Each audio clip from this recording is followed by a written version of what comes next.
આ વાત અમુક મિત્રોની છે દોસ્તો. એ શું છે, મુંબઈમાં નોકરી કરતા ને પછી સાંજે ટ્રેનમાં ઘેરે આવતા ને ત્યારે આમ મનોરંજન માટે આમ પોઈન્ટ ટુ પોઈન્ટનો જુગાર હોય ને એ રમતા.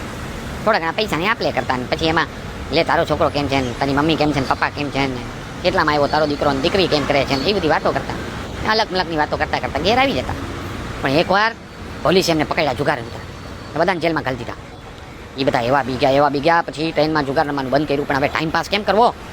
પણ ત્યારે ભલું થજો આ મોબાઈલનું ને આ પોકરની ગેમનું, તો એ લોકો પછી મોબાઈલ પર જુગાર રમવા લાગ્યા.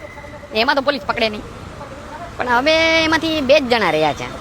કારણ કે એમાંથી અમુક લોકોને તો એટલું દેવું થઈ ગયું, એકે આત્મહત્યા કરી, એકનું આ મુંબઈનું ઘર વેચીને ક્યાંક જવું પડ્યું, અને એક તો દેવામાં એવો ડૂબી ગયો છે કે ડિપ્રેશનમાં જતો રહ્યો છે.